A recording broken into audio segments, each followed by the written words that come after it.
Центриране към далечната града. Включил се Марсел Еламе. Успя да играе с глава, но нищо повече. Стойков много добре се пребори за топката. Продължава Ангел Стойков да владее. Затвори се обаче. Трябва да подава. Трима футболисти на Дунав Русе го затвориха край тъч линията и в крайна сметка Стойков загуби притежанието на топката. Тъч в полза на отбора от Русе.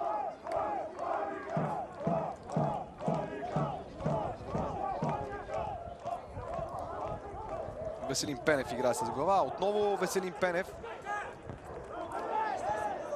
Излезе вратаря Станислав Антонов и чисти с глава. Но явно е получил някаква контузия Станислав Антонов. Добра намеса на вратаря на гостите.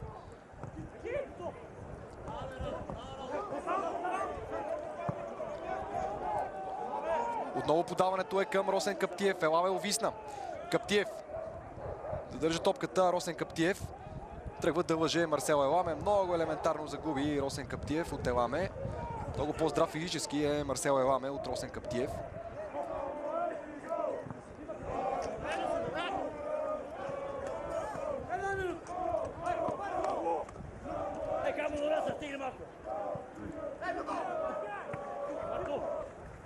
Чисто! Играй! Без ръце!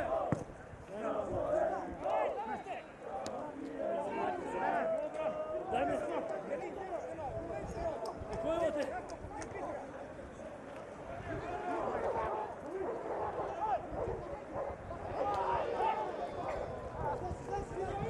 Поредица от неточни отигравания. В крайна сметка футболистите на Дунав овладяха топката. Но не за дълго. Веселин Пенев, Христо Марков. Загуби капитана на Несебър Борислав Иванов. И сега топката е върната към Станислав Антонов. Радослав Комитов. Отново той.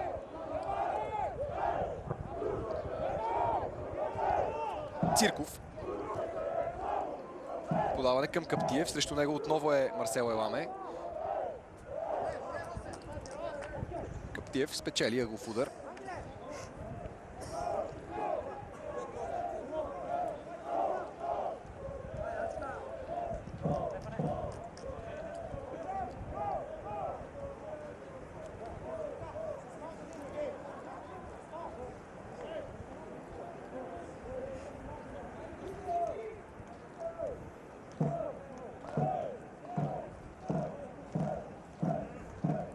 Светлин Симеонов ще изпълнява корнера.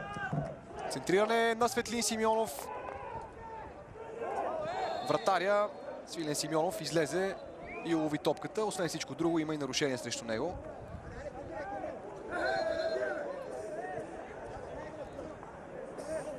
Знаете, вратаря е неприкосновен в собственото си наказателно поле.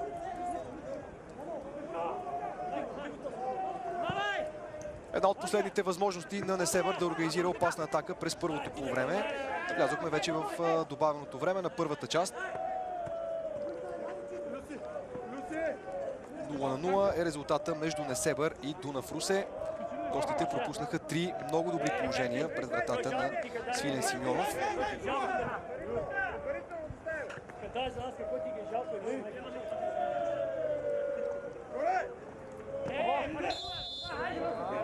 Поредното нарушение. Атанас Рибарски го извърши, опорния халф на Несебър.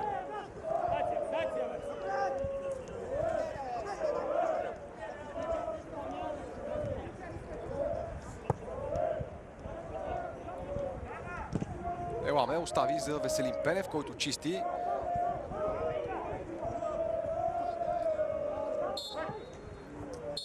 Ето го и последния съдийски сигнал за първото полувреме. Несебър и Дунав Русе се оттеглят на почивка при резултат 0-0. Да видим дали нещо в играта на домакините ще се промени през второто полувреме. Те трябва да търсят гол, ако искат да скъсят дистанцията от Дунав Русе до 3 точки. Надяваме се второто полувреме да бъде по-интересно. Така се разделяме за около 15 минути от Несебър, след което отново ще бъдем заедно.